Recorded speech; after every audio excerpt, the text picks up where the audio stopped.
नमस्कार दोस्तों, आप सभी का स्वागत है आपके अपने चैनल मंशा जगत जननी में। आशा करती हूँ आप सभी स्वस्थ होंगे एवं मंगलमय होंगे। तो आज हम अन्नपूर्णा माता की कथा के बारे में जानेंगे। माँ अन्नपूर्णा माता के महाव्रत की कथा।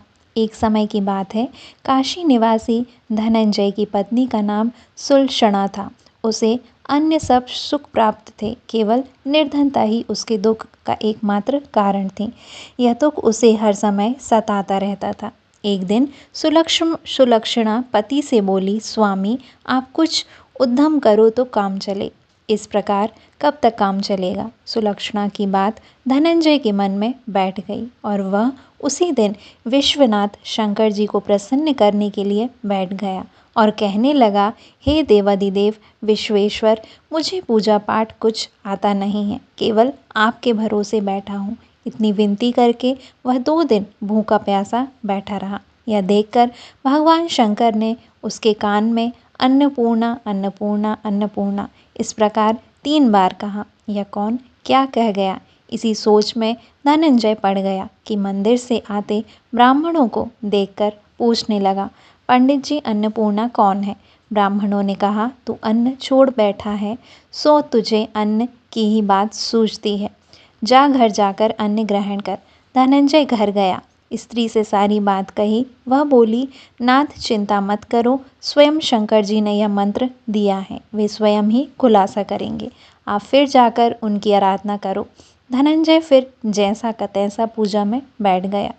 रात्रि में शंकर जी ने आज्ञा दी और कहा, तू पूर्व दिशा में चला जा। वह अन्नपूर्णा का नाम जपता जाता और रास्ते में फल खाता, झरनों का पानी पीता जाता। इस प्रकार कितने ही दिन तक चलता गया। वहाँ उसे चांदी सी चमकती वन की शोभा देखने में आई।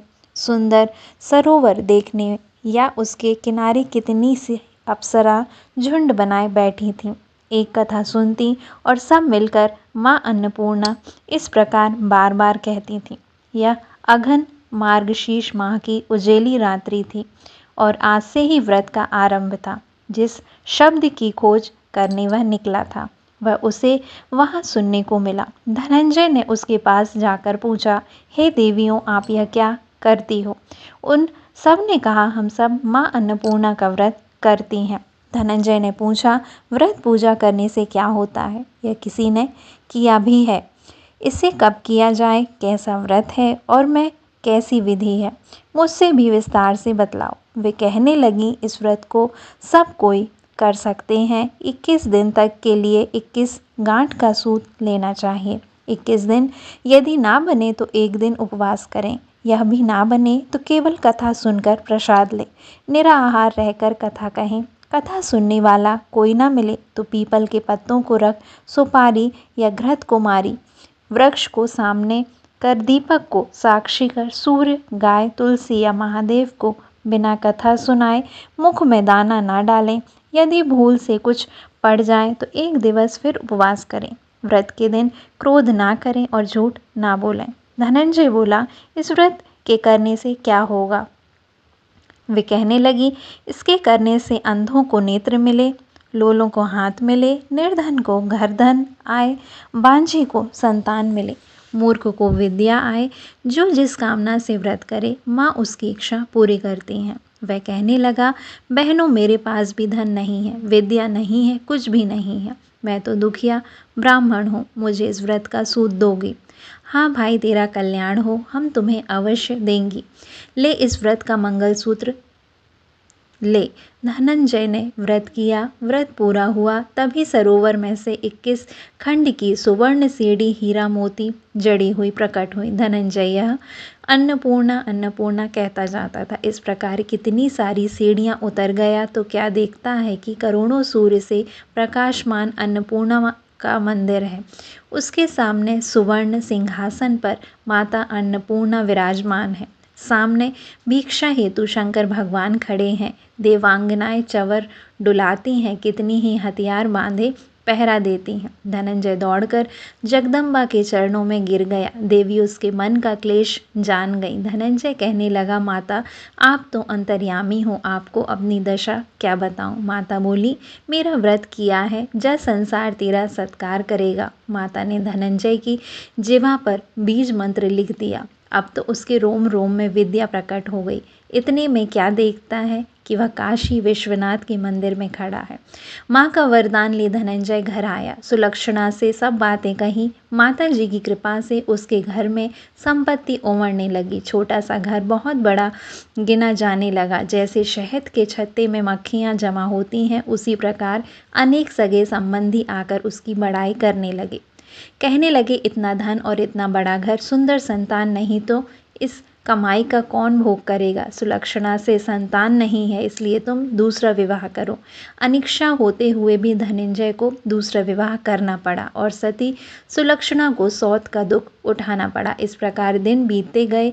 फिर अगन मास आया। नए बंधन से बंधे पति से सुलक्षणा ने कहलाया कि हम व्रत के प्रभाव से सुखी हुए हैं, इस कारण यह व्रत छोड़ना नहीं चाहिए। यह माता जी का प्रताप है जो हम इतने संपन्न और सुखी हैं। सुलक्षणा की बात सुन धनंजय उसके यहाँ आया और व्रत में बैठ गया। नई बहू को इस व्रत की खबर नहीं थी। वह धनंजय के आने की राह देख रही थी। दिन बीतते गए और व्रत पूर्ण होने में 3 दिवस बाकी थे। नई बहू को खबर पड़ी। उसके मन में ईर्ष्या की ज्वाला दहकने लगी थी। सुलक्षणा ने घर आ पहुंची और उसने वहां भगदड़ मचा दी। वह धनंजय को अपने साथ ले गई। नए घर में धनंजय को थोड़ी देर के लिए निद्रा में आ गई। इसी समय नई बहू ने उसका व्रत का सूत तोड़कर आग में फेंक दिया। अब तो माता जी का कोप जाग गया। घर में अकस्मात आग लग गई। सब कुछ जलकर खाक हो गया। सुलक्षणा जान गई और पति को फिर अपने घर ले गई। नई बहू रूठकर पिता के घर बैठ गई। पिता को परमेश्वर मानने वाली सुलक्षणा बोली, नाथ घबराना नहीं, माता जी की कृपा अलौकिक है। पुत्र कुपुत्र हो जाता है पर माता को माता नहीं होती। अब आप श्रद्धा और भक्ति से आराधना शुरू करो, वे जरूर हमारा कल्याण करेंगी। धनंजय फिर माता के पीछे पड़ गया। फिर वही सरोवर सीढ़ी प्रकट हुई। उसमें माँ अन्नपूर्णा कहकर वह उतर गया। वहां जा माता जी के चरणों में रुदन करने लगा। माता प्रसन्न हो बोली, यह मेरी स्वर्ण की मूर्ति ले, उसकी पूजा करना, तू फिर सुखी हो जाएगा। जा, तुझे मेरा आशीर्वाद है। तेरी स्त्री सुलक्षणा ने श्रद्धा से मेरा व्रत किया है, उसे मैंने पुत्र दिया है। धनंजय ने आंखें खोली तो खुद को काशी विश्वनाथ के मंदिर में खड़ा पाया। वहां से फिर उसी प्रकार घर को आया। इधर सुलक्षणा के दिन चढ़े और महीने पूरे होते ही पुत्र का जन्म हुआ।